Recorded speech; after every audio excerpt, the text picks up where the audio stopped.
Christian Parenting.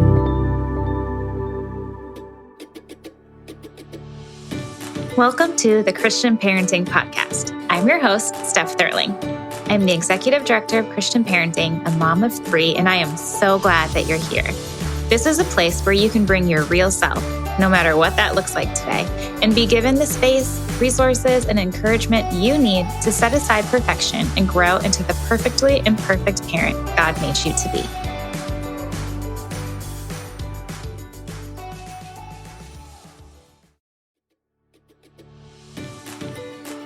I am loving summer and definitely don't want to rush this time, but fall is going to be here before we know it.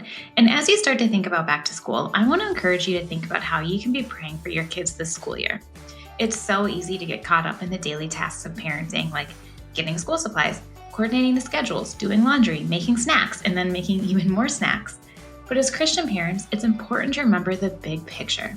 The one thing that truly matters is teaching our kids to know, love, follow, and share Jesus. I am so excited to tell you that the Christian Parenting 2024-2025 Prayer Journal is now available. A Life of Faith, Knowing, Loving, Following, and Sharing Jesus is a prayer journal from Christian Parenting that was created just for you. This journal will guide you in praying over your kids every week of the school year. Together, we will pray that our children will know Jesus as their Savior, love Him with their hearts, minds, and strength, follow Him faithfully through their entire lives, and boldly share His good news with others. Thousands of parents use this journal every year, so join us as together we pray that our kids will live a full life of faith. You can visit cpgive.org to request your school year prayer journal, A Life of Faith. Again, that's cpgive.org to request your copy of A Life of Faith today. And it is more than just a journal. You can also listen to Pardon the Mess podcast each Monday to listen to guided prayer and reflection that follows along. So go request your copy today.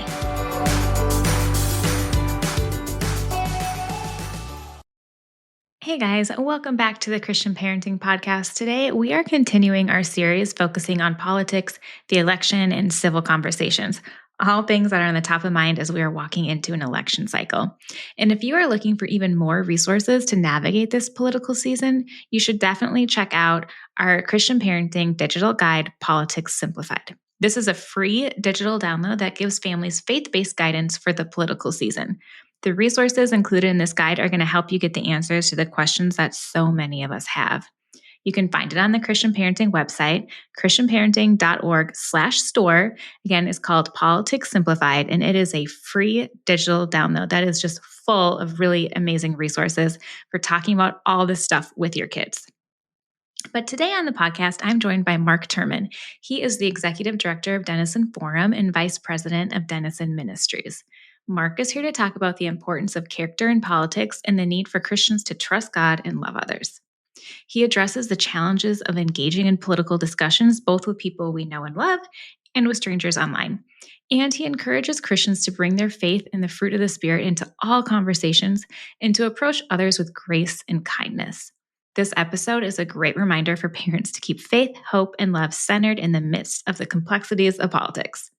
This is a really informative and helpful episode that I think you're all going to like very much. Hi, Mark. Welcome to the Christian Parenting Podcast. Hey, Steph, thanks for having me. Looking forward to the conversation.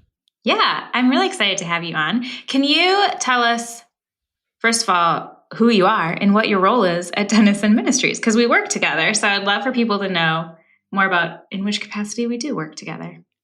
Yeah, so I'm Mark Turman, Executive Director of Denison Forum and also Vice President of Denison Ministries. We can explain all that if we want to. But I 61 years old and a native Texan born in a town in East Texas called Tyler, which is about 120 miles to the east of Dallas. People can reference the map that way. Come from a large Catholic family. I'm the 7th of 8 kids. And then made a personal commitment to Christ when I was 17 through the witness of 2 friends. One of them was my boss in a grocery store where I worked. The other one was a high school friend that I met in the parking lot. And story around that too. But anyway, came to Christ at 17, then felt called into ministry in my freshman year in college. Came back after college and married my high school sweetheart, Judy. we've known each other for about 42 years. My prom was our first date, and we've been married for 38 years. And my role at Denison Ministries is to help give guidance to the overall organization, the overall ministry. That's the vice president part, to try to help us think strategically about where our entire ministry is going. But I spend most of my time on the Denison Forum side, where we work with cultural issues, things in the news, and we try to help people and equip them to think biblically, to live holy, and to serve redemptively in every place that they can. And what we like to talk about is to facilitate flourishing for everybody, not just Christians, but for everybody until Jesus comes back. How can we do that? And how can we equip Christians to be active in helping that to happen where they live? Okay, let's do two things. Let's talk about work for a second and then more about your family. So first, okay, give people just like a little summary of how Denison Ministries relates to Christian parenting, because people might not know that.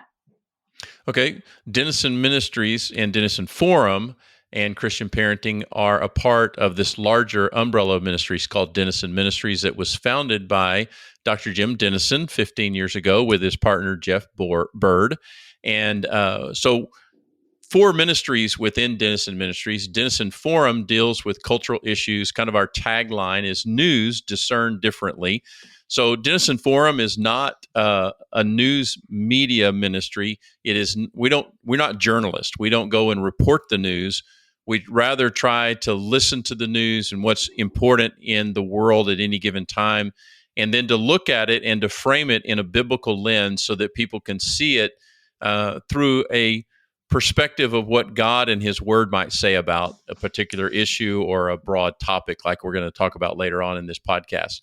Christian parenting came along as a later ministry within Denison Ministries to try to equip parents to build not only a faith foundation, but the character of Christ and an ability to think biblically in their children from a very early age. And so that's how those two things relate. And that's kind of why we're doing this podcast together, is because we understand that both sides of this go together, that most of us spend most of our lives engaged deeply with our families, and then to a lesser extent with the larger world, and particularly around issues that are global in nature or national in nature. Those are important to us, but what's really important to us is our family, those people that we live and spend the majority of our time with, but they do relate to each other. And we want to try to help Christians to be equipped in both areas. How can they be equipped to live the best life that Christ calls them to and invites them into in the context of their family? But then how can they also do that out in the larger world where God gives them mission and ministry opportunity? Yeah. Okay, so if you guys are listening and you do not follow Denison Forum or know much about Denison Ministries, I'll link everything in show notes so that you can easily find it and connect, because Denison Forum has really amazing content and resources out there for discerning the news, which is what we're going to do later. But first, let's go back to Judy, your high school sweetheart. Tell us a little more about your family, and then I already prepped you that you got to describe your family in that one word or phrase. Okay. Yeah, so Judy and I met essentially on a very weird blind date that turned out to be my prom. And the short story of that was I was going to take her sister to my prom, and her sister got sick. And so Judy stood in at the last minute, literally at the last minute, and became my date. We had a very, very vague awareness of each other through church when we went on our first date. And then what I like to tell people is that we dated for 6 weeks before we got married, but we spread it out over 5 years. And so there were a lot of breakups and a lot of ups and downs to our relationship. But we've had the joy of knowing each other and, like I said, being married for 38 years, pastoring 5 churches over 35 years. And she's done a great job being a pastor's wife. And we have 2 children, 2 adult children. My daughter is 33 and has 2 children of her own. So we're grandparenting, which is the greatest thing in the world. And then our son is 29 and is living in West Texas. And both of them are doing well, have great career paths, and we're very proud of them. And so that's kind of our immediate family. And like I said, we come from large families. Judy is the youngest of four, and I'm the seventh of eight. So we grew up in the same town and come from large extended families as well. What's your word or phrase? This is a pretty good question. I would say this is both actual and aspirational for our family. We are responsible and grateful. But this really came through our parents on both sides for Judy and I, is that we are people who just show up and we do the best we can with what we have at the moment. And my wife is not only beautiful, but is the most responsible person I know. And she might say that about me, I think. But we, somebody described it this way a long time ago, 80% of success is showing up. Mm-hmm. And our parents really modeled that for us. Hey, things are never going to be ideal. You're never going to have perfect conditions. But if you show up, then you're putting yourself in a position where God can do what only God can do. So we really believe in that 80% rule of success. Show up and do the next right thing that God would put in front of you, and just trust Him for the results. And then we try to practice intentional gratitude. I think gratitude and thanksgiving is a missing spiritual discipline in a lot of people's lives. And I remind myself every day, and reminded myself when I woke up this morning, didn't want to get out of bed, but I was like, you know what? I'm grateful to have something significant and important to do in the kingdom of God, and that I think makes a difference. And just being grateful for small and big things. Yeah. So I love those words. And I think they're good challenges for the listeners to just kind of think about, how am I doing those things? How am I showing up, and how am I being grateful? So thank you for sharing those. Okay. And then my other question is, what is one thing you want every parent to know? I would say that the thing that I would most want them to know is, it sounds like a Sunday school answer, but Jesus' answer is still the best answer here. Trust God and love people. Mm. Jesus said, what's the most important thing? He said, trust God. And Steph, I would drill down on that just a little bit, and to say, not only trust in the reality of God, but more than that, trust in the goodness of God. He is good beyond every conceivable answer or definition of what we might mean by good. He knows what good is in ways that our brains don't even get close to right now. Just believe and trust in the goodness of God. And out of that trust, love people. That is, treat them the way God treats us. And that is the most important thing, whether you're parenting or whether you're pursuing your hobby or trying to have a good friendship or going about your job. That kind of transcendent, big picture mentality is just so essential. One of my pastor friends does this every Sunday. He ends every worship service with "Go love your neighbor." And what is behind that is trust God. You came here to worship because you trust God, and hopefully you trust Him a little bit more now because you were here. And out of that, go love the people who are near you, starting with your family, starting with your neighbors, starting with your friends. Love them well the way God is showing you that He loves you. And so if we can keep that perspective over and over, come back to that, trust the goodness of God, and then out of that goodness, love others, I think we're going to be putting everything else into its right perspective. Yeah. Including, and I feel like that ties in really well with where we're going today, which is talking about the election and political issues and all the things that's all over the media right now. And I think so many of us have the questions of, how do we care about these issues? How do we respond to these issues and also keep loving our neighbors well when they disagree with us? Or how do we keep the character of Christ first and foremost in our homes during kind of a little bit of a contentious time? So yeah, we're going to kind of just get into some of those questions right now. I have a lot of questions. I feel like a lot of people have a lot of questions, but don't necessarily have the opportunity to ask them. So I'm going to do the asking. And I thank you for being here to do the answering, because I don't have the answers. I'll do my best. I have all the questions. Yeah, I'll do my best. Okay.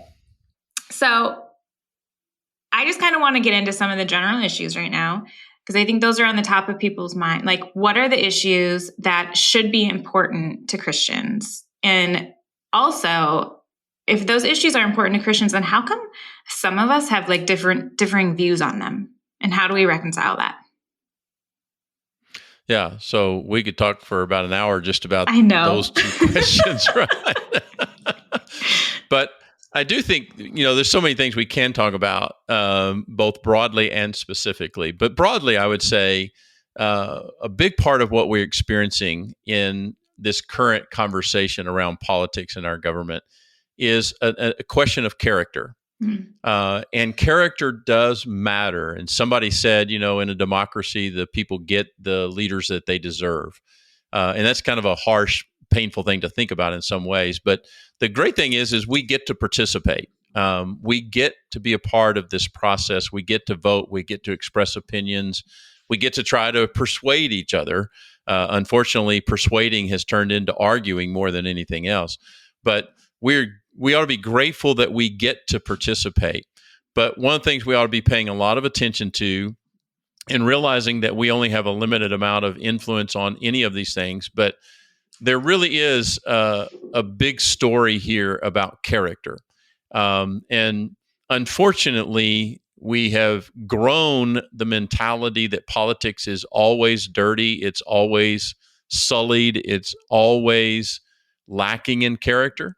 I don't believe it has to be that. And I believe there are a great many really good people and a great many godly people, Christian people in every level of government from local to global.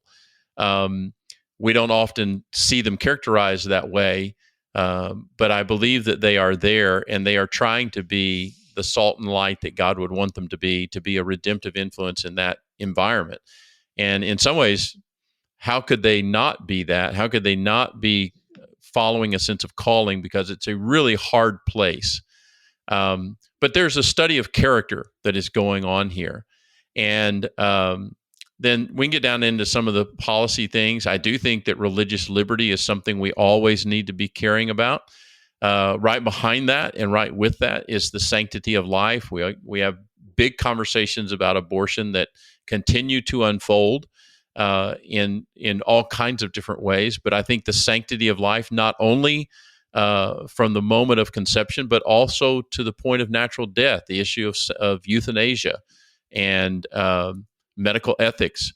All of those things are caught up in policies that ultimately get worked out at the national, state level, local level. And I think we need to be people who contend for the value of every human life at every stage of life, and that we need to be contending for that. I think we also need to be paying attention in an appropriate way to issues of sexuality and how they become policy within the various levels of government. Very concerned that people's opinions and ideas about sexual orientation get raised to the level of biological gender or to the same level as race. Been a very aggressive agenda by the part of some to try to say that sexual orientation is the same thing as race, that you're born this way. And I don't believe that's a biblical position. But I think those are at least three of the things we need to be paying attention to, and realizing that in all of this, we should not be seeing other people as enemies. They may be opponents or people that we disagree with, but they are not enemies that should be removed in some way, which is where we've become so much in the conversations that we're trying to have. A lot of these things are complex, and that complexity, especially in a country that has 330 million people, that complexity is going to make things difficult at times. And that's part of the reason that people see things, even people within the Christian family see things differently, is because there are competing values, there is complexity, and not everybody shares our faith as Christians. And so those are going to create challenges for us to see things in a way that's both clear and in a way that is collaborative with others. Yeah. And how do you feel like, especially in your position, being a ministry leader, like how do you navigate all those complexities but also like being compassionate and engaging in good dialogue. Like how are we supposed to navigate all of those things when we're talking to someone about religious freedom and the sanctity of life and the border issues? Like how do we talk about all those things and stay compassionate? Yeah, I think one of the main things to do here is to realize that everywhere you go, including wherever you go in your politics in terms of conversations and opportunities, whether that's one-on-one with a person in your family or one-on-one at a coffee shop or even in online conversations, that our shared political conversations is an opportunity of witness for us. It's an opportunity, it's really a platform for us to demonstrate our faith, our trust in God, and to express the fruit of the fruit of the Spirit in our lives. Part of the problem with what has gone on is too many Christians have said, well, yes, I'm committed to Christ, but when I get into politics, I have to take off my gloves as a Christian. I have to take off my faith, and I just have to deal with the messiness of politics as it is. And that's a completely wrong-headed way for a Christian to approach any area of life. You're always a Christian. You always walk with Christ. You always represent Him, and you need to bring the fullness of your relationship with Christ into all of these environments, particularly in politics. And the best definition of civility that I know about is that you bring the fruit of the Spirit with you. All of that quality of love, joy, peace, patience, kindness, goodness, self-control. What if every Christian was totally committed to walking in that kind of a life and bringing it into every conversation, and particularly right now into every political conversation? That would make things more redemptive. Okay, those would, I think, improve every conversation. And then to use this stuff as an opportunity to look through our politics to the greater hope that we have in the kingdom of God and in the person of Christ. Recently, I got to teach, and what I was teaching was actually based on something I heard my pastor preach about 40 years ago. Second to the last verse of Philippians, the last part of that chapter, Paul is careful to say, "Here, hey, everybody around me that is with me greets you." And then he uses this phrase, "And those who are in Caesar's house greet you." Now, think about that for a minute. My pastor built an entire 30-minute sermon off of that one phrase, "even those who are in Caesar's house." Okay? 25 years after Jesus has been crucified and resurrected, 25 years later, Paul is in Rome, and the gospel has made it all the way from Jerusalem to Rome, and it has made it into the highest levels of government, into Caesar's household. And basically, my pastor's point and my point was, if you can be faithful to Christ in Caesar's household, you can be faithful anywhere. Because the Caesar that he was referring to was Nero, who came to power at the age of 16 and then was run out of power, and his life ended at 30, and is known to us in history as one of the most brutal leaders that Rome ever had. And yet Paul is still saying there are Christians in his inner circle, and they are being faithful to Christ. And if they could do it then we can do it now, because we're not living in an oppressive dictatorship like they experienced 2,000 years ago. I feel like that's such a good reminder, because sometimes it does feel really hard. And sometimes it does feel oppressive, and because a lot of what we believe is countercultural, right? And it does go against the norm, so it feels really hard. But that's just such a reminder that like it's probably easier than it ever has been in a lot of ways to be a Christian in America. Yeah, not everywhere. It is not everywhere. Yeah, and I do believe that Christians are facing greater opposition within the American culture than perhaps we ever have. Absolutely. But it's not the same kind of persecution that you would find in China or in Cuba or in some of those places. It's not like that. Mm-hmm. But I do believe the devil is making kind of a tailor-made kind of opposition to Christianity in our culture, and something that we need to understand and something that we need to work with. But you know what? History will show you from the Bible forward, from the book of Acts forward, that the church really does well when it faces opposition. Sometimes when we don't face opposition is when we make way too many compromises and become way too accommodating to the culture. And so, in some ways, maybe the opposition that we sense growing around us is defining conversations better. We're pretty much at the end, it seems, of what we call cultural Christianity, where people would go to church not because they loved Christ, not because they wanted to follow him, but because it was socially beneficial to them in some way. We seem to be pretty much done with that. And I think that's a good thing, because that means the conversations can be more clear. And we can have real conversations about, the deeper things of faith.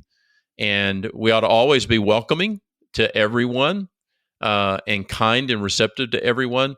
But we ought to be able to have more clear conversations about, this is what the gospel is, this is who Jesus is, and this is what's different about us.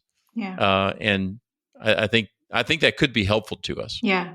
Well, you think about in parenting and just in life, like your kids grow and we grow when we go through a struggle, right? Even though it's not fun to see our kids going through a hard time, we know that if we coach them through it and keep pointing them to the Lord, they're going to grow through that struggle. And our faith is the same, right? Like our faith grows through challenges, and the church grows through challenges too. And having to ask hard questions and really define, like, what is it? What do we believe? And why, instead of, do we just come here on Sunday because that's what all of our neighbors do? It's, why do we come here, and why does it matter? And it is a good opportunity right now to be doing those questions, to be asking those questions. I appreciate that insight. Okay, so I want to go back to something that you kind of talked about before. And we talked about actually before we started recording, I was talking to a friend of mine who I've known 8 years this morning about the election and politics, and we have very different views, but we have a very established relationship. So we speak very candidly and we respect each other, even though our views are different.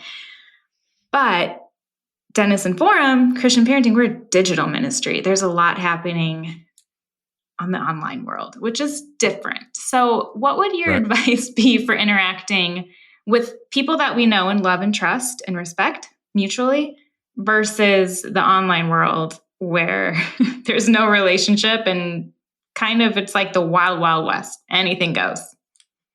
Right. Yeah. And I think, that we can have an opportunity, or we do have an opportunity in both areas, but we have a bigger opportunity around people that we can be in person with. That's always going to be where we can have the greatest amount of influence.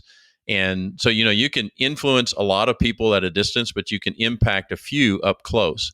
And human beings are made for real interaction in the same room. And we're grateful. We're grateful that we have the technology.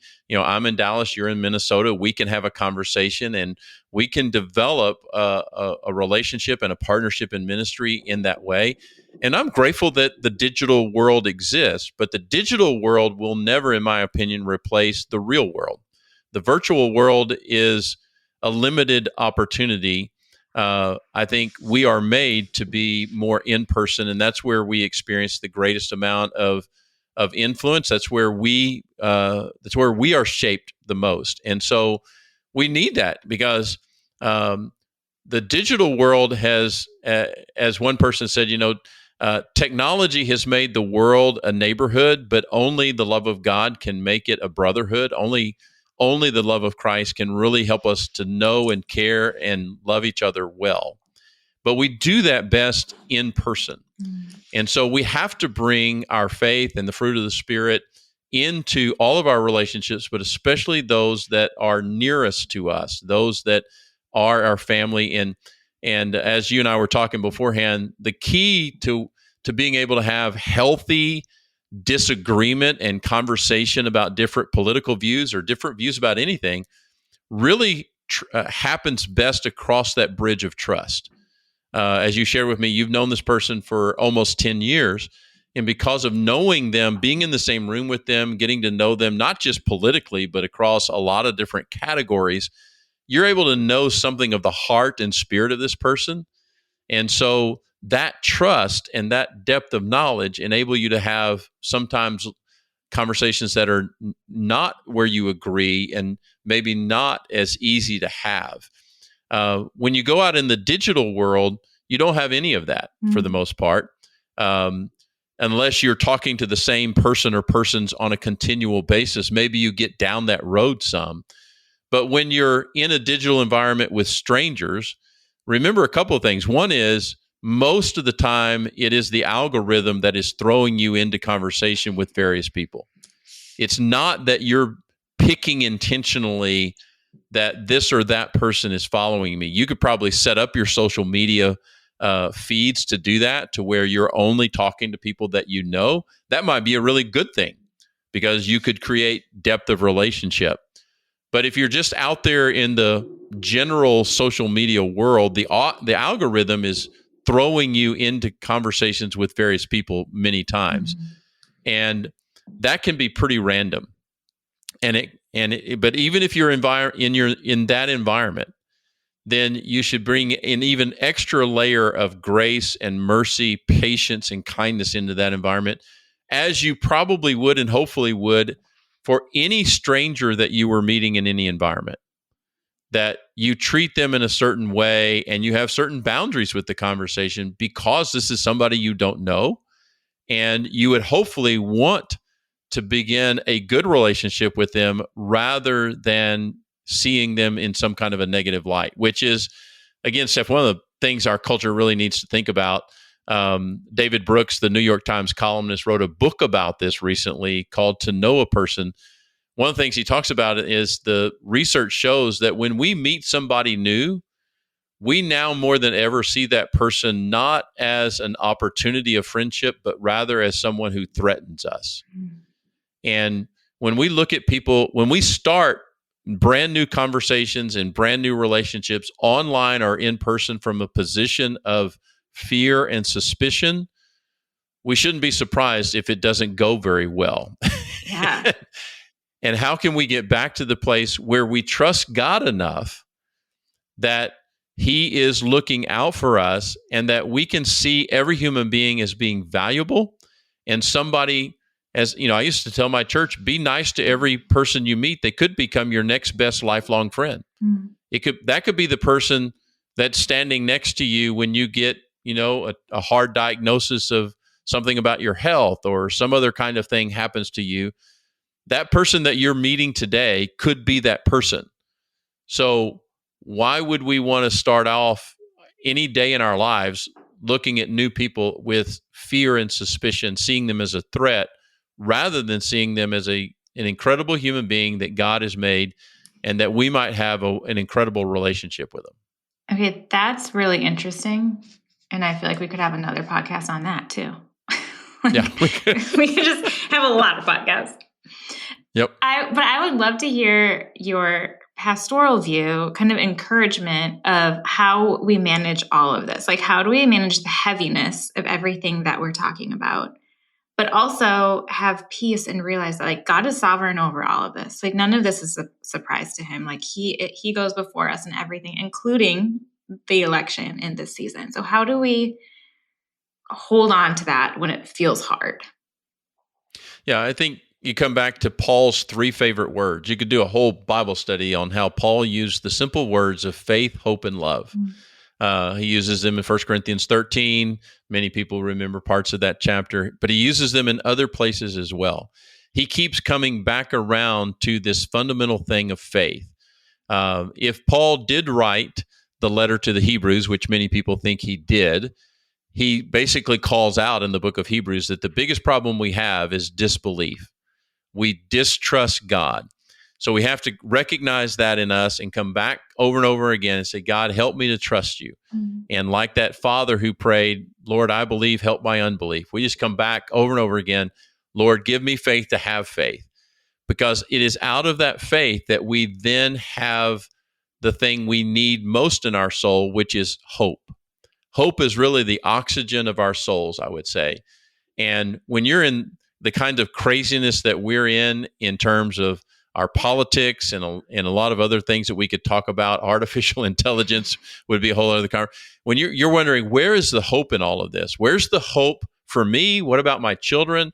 As a grandfather now, I'm thinking, man, I love these two kids with all of my heart, but what kind of world are they going to have? And how do I have hope about that? Well, I have to go back to that faith in the presence of God and in the goodness of God. And it is that faith that then fills me with hope that then gives me the ability to love well. Even when there are things trying to make me afraid, even when there are things that are trying to make me angry, even when there are things trying to make me frustrated, the love that God wants me to show is a supernatural kind of love that He will put into me for other people, but it has to come out of that basis of faith and hope. That's what enables and equips us to love well rather than to being afraid and seeing people as a threat. Yeah. And I just come back to those three words over and over again: faith, hope, and love. Faith in Jesus Christ is not just general faith or faith in any old thing that you might want to come up with. It is a specific faith, and it is an informed faith, but it is that faith which grows a sense of hope, which gives us the strength, the ability, and the supernatural opportunities of loving well. I love that. I feel like it's so easy for me to feel like to put my faith in myself. Like when it comes to some of these things, or I'm feeling uncertain, or I'm feeling like I don't know what's going on. I'm like, I can handle this. I can do the research, and I can learn why I don't need to be afraid, or I can learn about all these issues. Like I can do this, and I can do a lot, but ultimately I need Jesus to get that hope. Like that is the ultimate hope. But it is easy to rely on ourselves too much. We all do. Absolutely. Yeah. Because, what I tell people is look, we're all control freaks. The definition of being a fallen human being is that we wanted to replace God and become our own gods. And that means we wanted to be in control. And we were never built to be in control because God's the only one that can handle the universe. Right. I was reading in my daily Bible reading, took me through Isaiah today. In Isaiah 40, 41, right in there, he says, God holds the world in the palm of His hand like it's a marble. And he can cup all the oceans of the world in His hands. I mean, just all these incredible poetic expressions about how big God is and how capable He is. And by comparison, we're just not qualified. No. So we should just let Him be king, let Him be God, because we're not really good at it. Yeah. But isn't that the biggest lie, though, is that we are? Yeah. Right. Yeah. That's right. We could do it better. Yep. Yeah. And we can do it, like you said, we can do a lot, but we can't do what He can do. Right. And that's why I love, the Bible says we're His co-workers. We get to be His children, but we also get to be His co-workers. And what a great invitation. Yeah. I love it when one of my kids would say this. Now my grandkids are saying this. Hey, show me how to do that. Don't just do it for me, but show me how to, biggest thing we did with them on a recent visit was they got in the kitchen and cut strawberries with us. Now, we didn't hand them a razor sharp butcher knife. We handed them something like a butter knife, but they just thought it was the greatest thing when they're 3 and 6 years old to be able to cut strawberries, right? Because they're getting to be a part of it. Now, my wife and I could have cut the strawberries a lot faster. We probably would have preserved more of the strawberry, but they just loved getting to be a part of fixing the meal. And when God does it with us, He's like, look, He could do any and all of this on His own, much better, much faster. But He says, I want you to come along and be a part of this with me. And one of the most important things I've ever learned in ministry is God doesn't want me to serve Him. He wants me to serve with Him. And there's a big difference. Yeah. I'm not serving Him to try to get His love or to gain His approval. I'm serving with Him because He's already loved me completely, adopted me fully, and He's invited me to be a part of what He's doing in the world today. And that includes this conversation and every other conversation as well.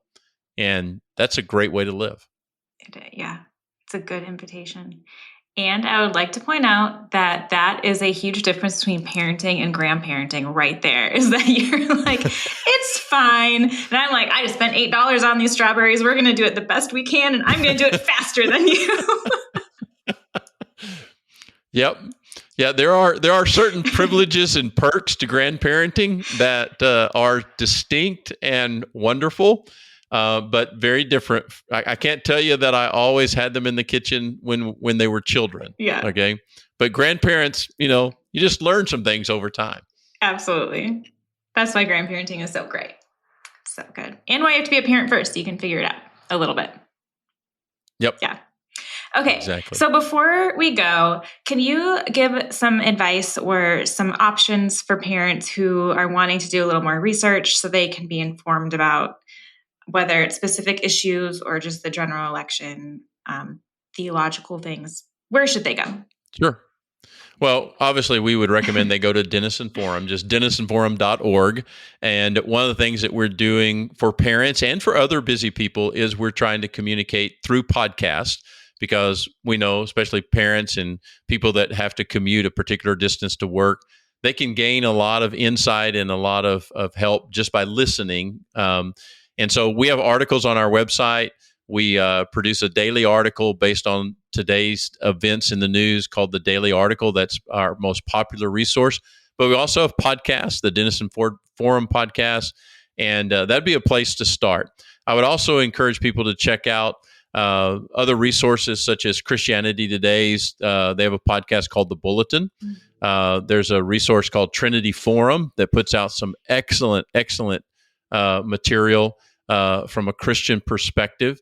Would encourage them to go there.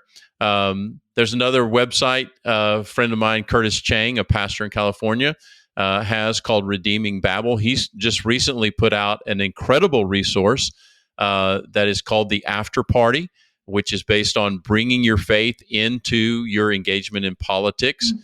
And then more generally than that, just keeping up. The world of journalism is so different now. And what Dr. Denison and I usually recommend to people is you need to have 3 or 4 different news sources. Not that you would have in the old days sat down and read 5 newspapers, but most news agencies are putting their resources not only online, but they are putting them into podcast and audio format. And I would encourage you don't have to engage all of them every day, but you can engage, 1 or 2 of them, but you need to aggregate what you're hearing in the world from 3 or 4 or 5 news sources. And research is showing even now that the major news agencies of, ABC, NBC, Fox, CBS, actually are doing a pretty good job. They're certainly not the only ones, and they definitely have their biases, but they are still reliable sources. And you can balance those out by not listening to one news source all the time. Yeah. That's always helpful as well. Yeah, that's a good reminder because it's easy to go into our little bubble and stay there. Yep. We can go into our echo chamber and say, well, I like this person, and so I'm just going to listen to them. And we all are guilty of that. But if we will kind of step outside a little bit, and if you just really love this stuff, there's a news aggregator called allsides.com. Oh. And what they do is they give you articles. They don't report the news. They just give you news from a spectrum from the far left to the far right and everything in the middle. And so All Sides is a great resource as well. Yeah. How cool. I didn't know. Thank you. I'm going to link all that stuff in show notes. So there'll be a long list in there for you guys to go check out. And I'm sure you'll find something that will be helpful. But Mark, thank you so much for joining me. And I look forward to when you come back because we have a lot to talk about. Absolutely. Thanks, Steph. Yeah. Thanks for letting me be a part of the conversation. And thanks to all those that are listening. Thank you so much for listening to the Christian Parenting Podcast. Make sure to like and subscribe so you don't miss an episode. And if you love this podcast, would you please consider leaving a review and sharing it with a friend? This is the best way to reach more people and encourage even more parents. Christian Parenting is a donor-funded ministry, and we rely on friends like you to keep podcasts like this going. So to find out more about Christian parenting and to make a donation, head over to christianparenting.org or at christianparenting_org on Instagram. Thank you again. See you next week.